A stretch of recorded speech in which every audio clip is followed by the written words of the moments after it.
So I'm going to teach you guys how to deep clean a cat cage. So if you're looking for the video on how to stay basic cleaning of a cat cage, that's a different video.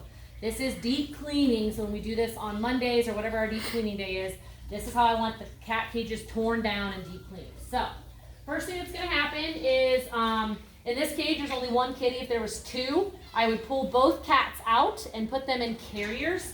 There are carriers, some carriers over here. So there's the ones that are already put together, and there's cardboard carriers on the bottom that you guys can quick snap together, stick the kitties in them. Make sure that you do at least a quick rescue disinfectant wipe in between if you're switching a cat out, just to prevent spread of disease. So I'm going to get my kennel out. I'm going to put my cat in it. And when you guys are doing this, you can sit the cats on the floor. You can sit them on the counters. Please do not sit them on tables where people sit. That's gross. So I'm going to open my cage up. I think it's easier to go ahead and pull everything out. I'm going to clean his litter box. On Mondays, I would actually dump the litter and completely clean the litter boxes and change litter. So for now, since I'm going to show you how I guys how to do it, I'm just going to sit that down here. I can sit his food over here. Actually, her food. This is Glenda. Oh, Glenda, stop. This is her little house. I'm going to go ahead and clean that too. It looks a little dirty. And then I'm going to change her blanket. I'm going to want to wash her pad, all that stuff. I know Glenda. Glenda's a little crabby. So we're going to stick her in here. This would go in a laundry basket. There are laundry baskets on wheels in the laundry room, so I would actually want to wheel one of those out here and put all my dirty laundry in there instead of carrying it to the laundry room. That's going to make my life easier. So then these water dishes you can leave in because we can wash those outside. And then I want to make sure I take off my cage tags. So I'll take those off. They can sit over here because I can replace those. Since I'm changing her litter box, I'm going to dump all of the litter. And then there's a little bit of poop in here. I would use one of the paint scrapers to scrape that off, which was sitting here, and then I think my girls that are cleaning took it back, but that's fine. I would scrape as much as I could of the litter off this. And then I'm just going to shove this back in here to push it outside. So I like to pressure wash these. I think it's the easiest way to clean them. It makes life so much easier. So what I'm going to do is, now normally we do multiple cages at a time. So I would do like these 3 cages, and I would take all the cats out. All the cats would go in carriers, same thing. After empty everybody's blankets out, empty everybody's food, their litter boxes, and then we would shove all these cages outside. So to open this garage door, there's a latch, so I'm going to unlatch it, and then I'm going to pull up. And now I'm ready to go outside, and then we can push these cages outside. You have to be careful because there's a little lip on the concrete here, so the cages can be a little tipsy. So make sure you use 2 people and be very careful. So I'm going to take this cage, I'm going to push it outside.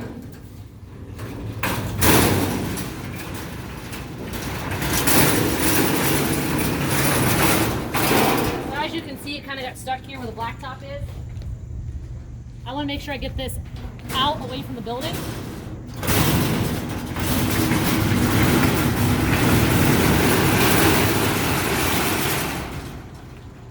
If I wash all these right here, all the litter and all the crap sits right here. So I try to wash them out here away from the building. So the next thing I want to do is I want to deconstruct my cage.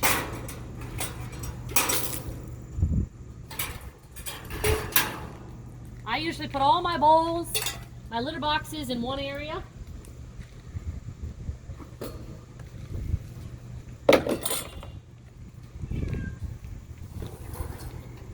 I put all my mats in one area.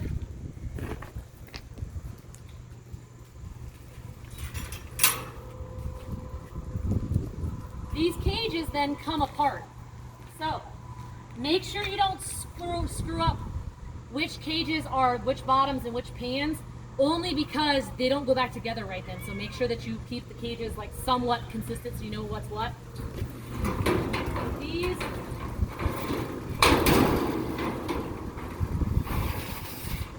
flip up and come out.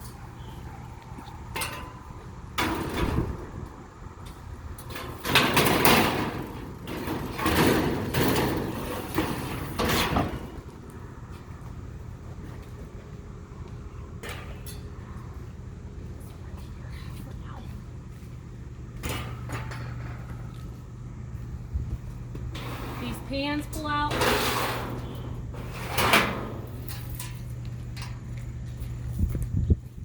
I really like to use this rail to sit stuff up against. It makes life so easy.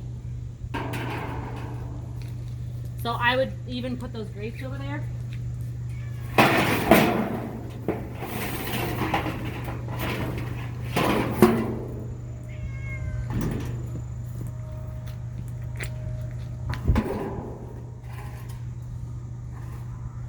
And now I'm ready pretty much to get started. So one of the reasons you want to make sure that you pull these cages apart versus leaving them together is that that pan sits, that this tray, this metal tray that they stand on, sits right on here, and litter and dirt and food will get stuck underneath this. And if you just hose it out here, you guys can see in that back corner, that will all still be in there, and that's how disease gets spread. So we don't want to leave anything in here. We want to completely break these down to clean them. So I've already put together the pressure washer.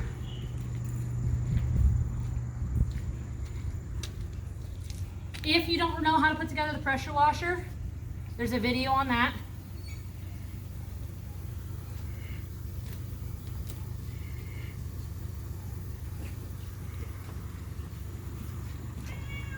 This is the easiest way to do this. You can just use the hose, but this is the easiest way.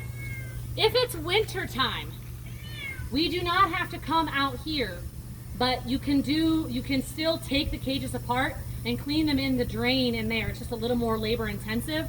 And then rather than like hosing the whole cage down and making a mess, soap and water in a bucket, and then you can wash them.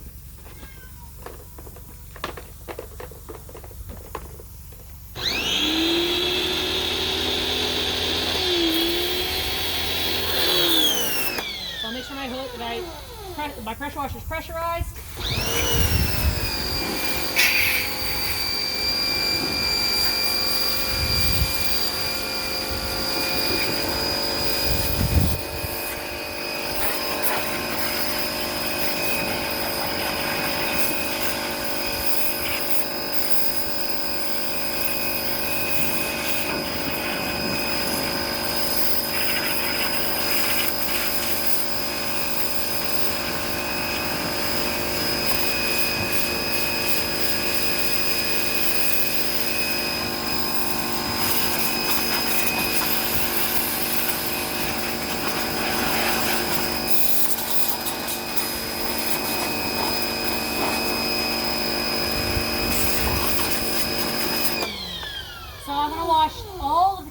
The doors, the front, all four sides of the walls, and then obviously any part that they can touch. I'm going to do the same thing to these.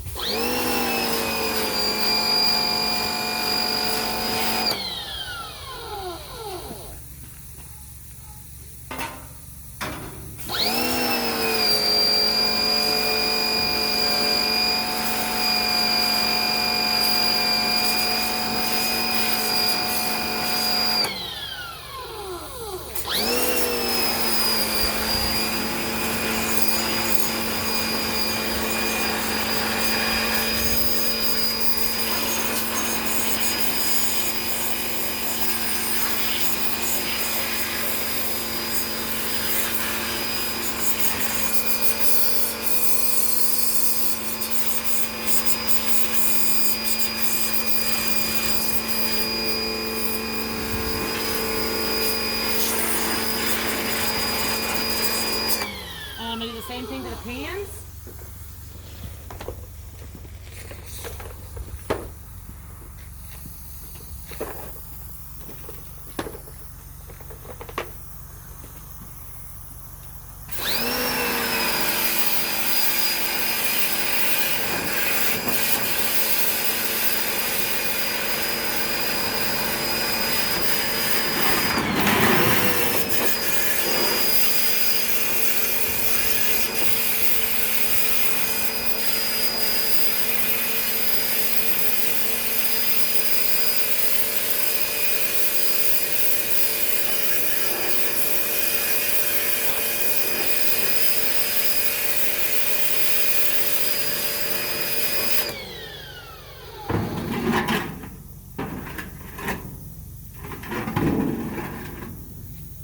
then I can actually do the mats and the litter boxes and the bowls.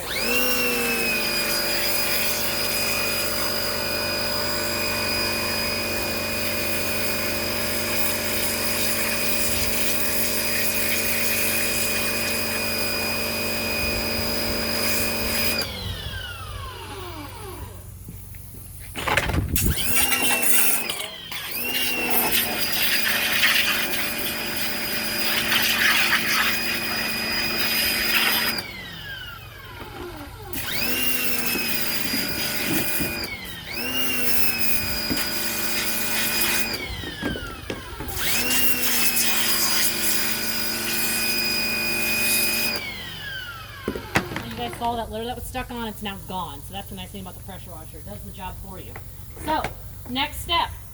We can't just put everything back together. We didn't disinfect. All we did was just wash them, which is great because it makes your life a lot easier now. So to disinfect, we got to use rescue. So you have two options.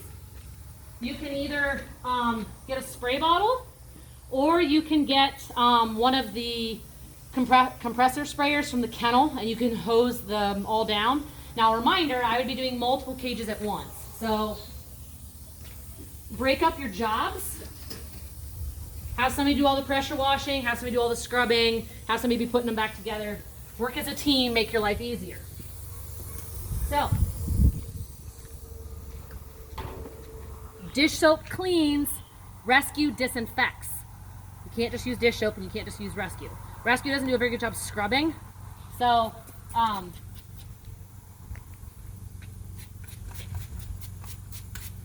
I'm just going to rescue all of the walls. Again, I have said this in other videos, but don't be freaked out if you get it on you. It's just hydrogen peroxide, so it won't hurt you.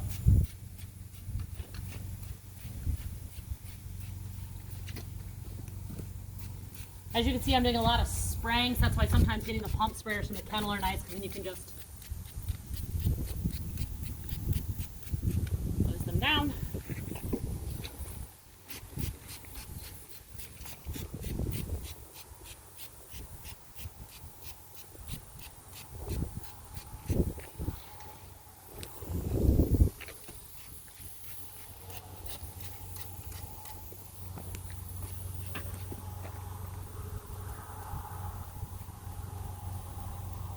If you want the sprayer to spray more or less, so like more of a mist or more of a stream, you just twist the cap.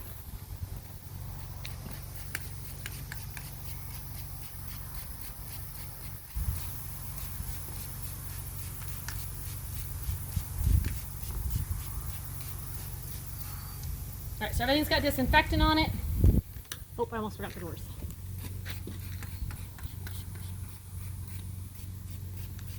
Don't forget the railings either.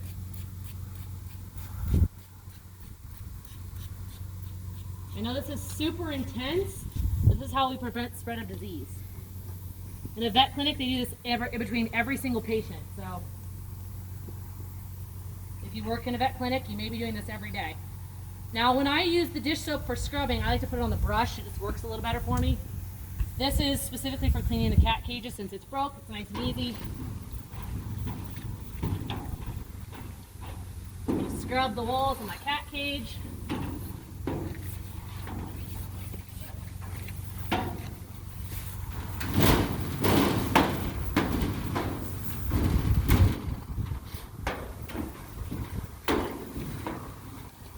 If you need to, you can get a step stool if it helps you.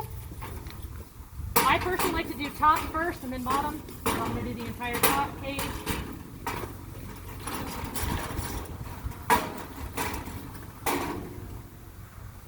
And then I move to the bottom. If you can see on these bars, look how gross these are. So if you can see that brown stuff, that's why we need to scrub the bars. People forget about them, but the cats are always at the front of the cage wanting petted. And that gets built up on them.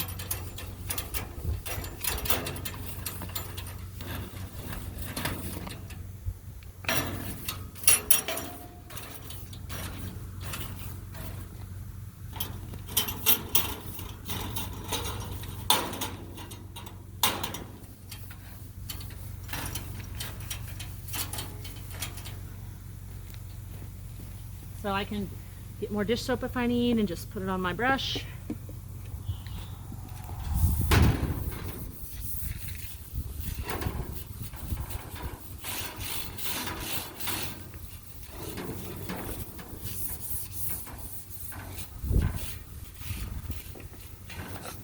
Now these cages aren't too bad, but if there's poop or vomit or something stuck like that, I really want to make sure I do a good job scrubbing, because viruses don't live well on stainless steel, but if there's organic material like poop or vomit, they can live a lot longer. So that's why we want to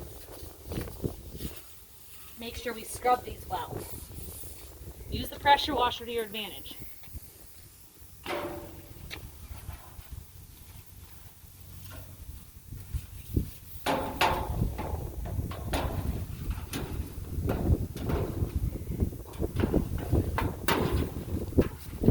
Imagine doing this at Charles River.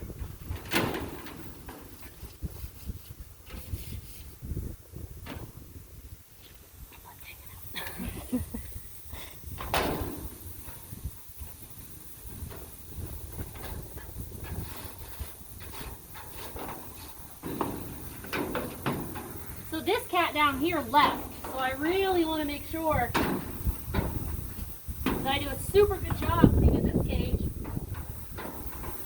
because we're going to put a new patient in here. And even though with the Humane Society we do a pretty good job of making sure that nobody is sick and that we aren't spreading diseases, you never know.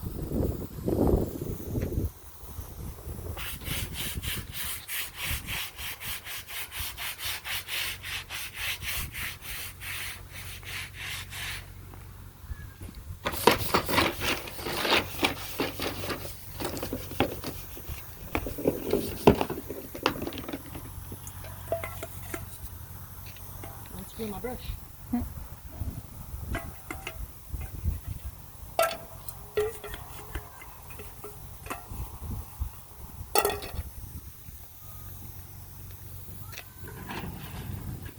Same thing on these pans. If there's any organic material, make sure you really scrub to get it off.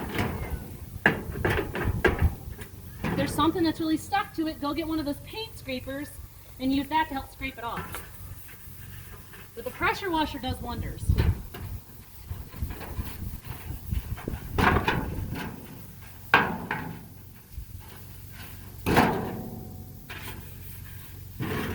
Okay. Whew. Get your work out.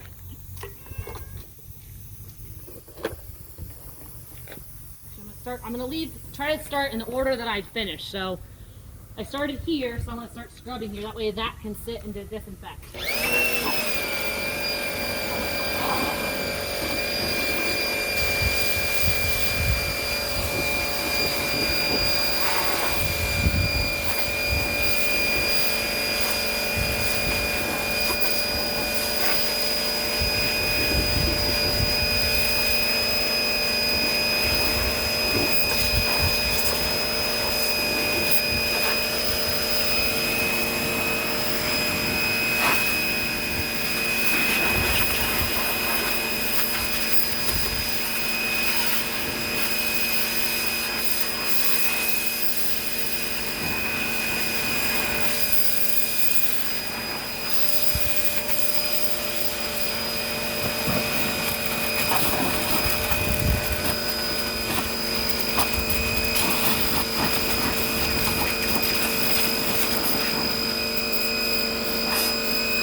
Done on the outside. So if you look where all that brown was on the bar, that's now gone. So that's why I make sure I took the pressure washer really good here and made sure all that grossness on that cage was gone.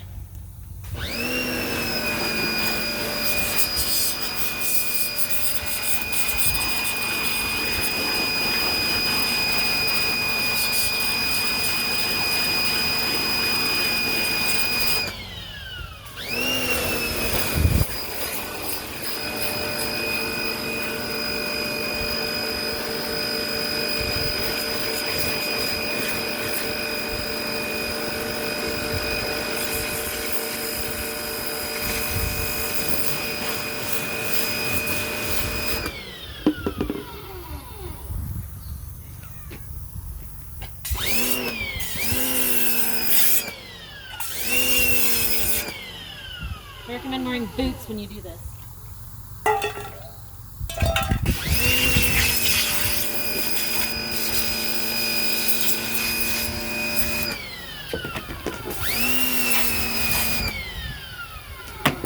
Be careful when you're holding the litter boxes, and if you spray them out, the pressure washer can actually take skin off, so be careful.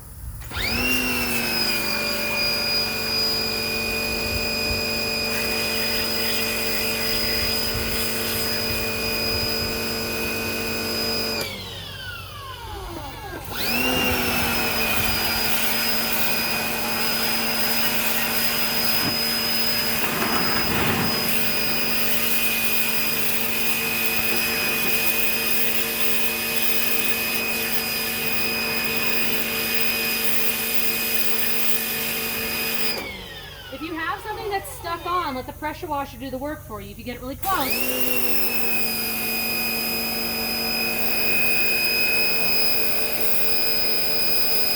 it'll peel stuff right off. That's the nice thing about it. It saves you so much scrubbing. So.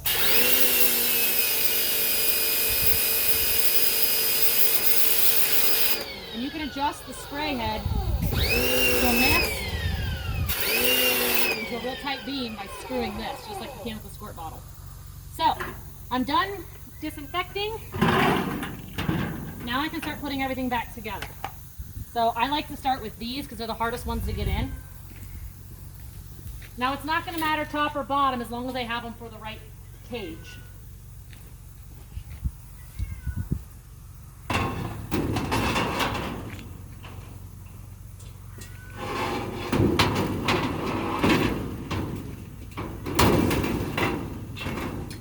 So if you guys come look, these don't sit on this part, they sit up on that curved part. And on these, there's a smooth, like a smooth side, and then there's 3 hard corners. So we'll look at this one.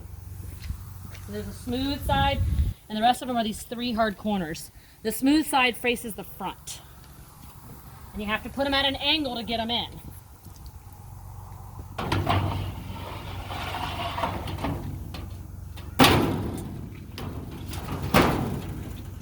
So I try to do it the angle on the side that doesn't have the lick sit on it. And they sit right down in and easy peasy. Lemon squeezy. These, same way. This part, the big part goes towards the back.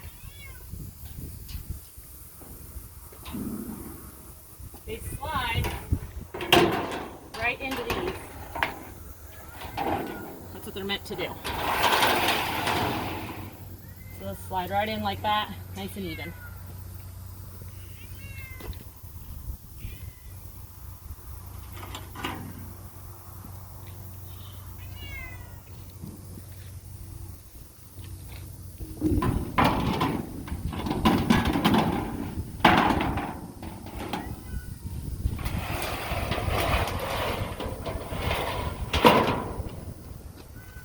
So just like so.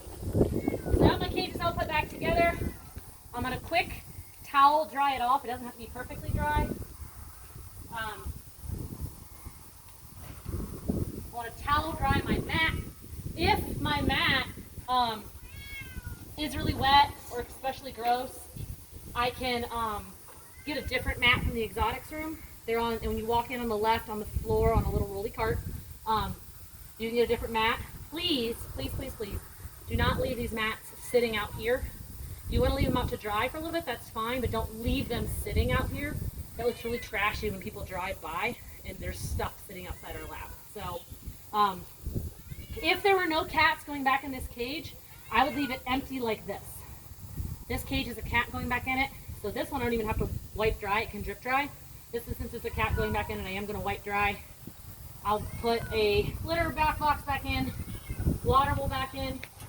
For this cage, if there's no kitty in, I'm still going to replace that water bowl. I'll do it upside down.